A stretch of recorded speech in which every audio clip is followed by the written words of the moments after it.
the weekend as well. I don't think I can. That. Do you think that would have worked for football? Unbelievable. Fans? I can never remember so much drama and so much sport generally going on an incredible weekend. It has been absolute madness, but I was just looking at that and I'm not sure anything would have worked for the poor fans of the football club. We will have the football in a minute, but let's start with rugby league, because Castleford Tigers' new head coach, Darryl Powell, has set out his plans for the club.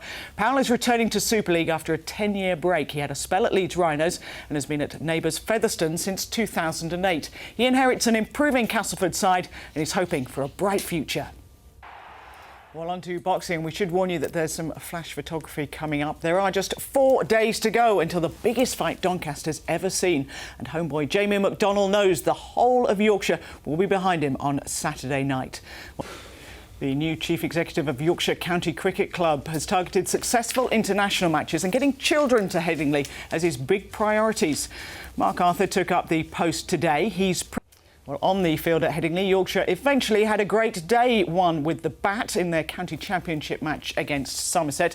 The decision to go in first after winning the toss looked dodgy at the start as they lost early wickets, but both Gary Balance and Adil Rashid notched up centuries, having put together a partnership of Well, on to the football, and commiserations to Sheffield United fans as their side missed out on the League One playoff final. It was the only blot in an otherwise excellent bank holiday weekend for our sides. Sheffield Wednesday, Huddersfield and Barnsley all stayed up in the Championship, and Bradford City are on their way back to Wembley in the League Two playoff final. It was a wonderful weekend with some wonderful moments.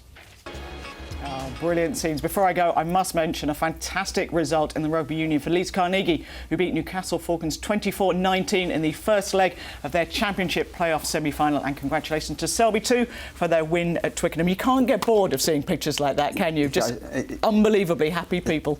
Did I? Thank God I got it right when I said that. Well done. I think the great thing about what we saw at Huddersfield Town was that the two sets of fans, there was real respect there. It was a Yorkshire moment. They were all they went together and chanted Yorkshire, Yorkshire, and also a lovely moment between the two managers as well as they hugged at the end. They got to the point where they weren't actually so much ecstasy on the football pitch. Oh, it was absolutely incredible. They got to the end because Crystal Palace had scored and they didn't. They were just kicking the ball around. No, don't do anything to change it. And it was. Sorry for they were down. I mean, they outplayed Yeovil in that game. Or certainly in the first half, they should have really made sure of their place. Yeah, I mean, it was, I say, that the one blot on the horizon for us this weekend. Halifax as well. By the way, Yorkshire women, we mentioned them, of course, last week. They won both their matches this weekend.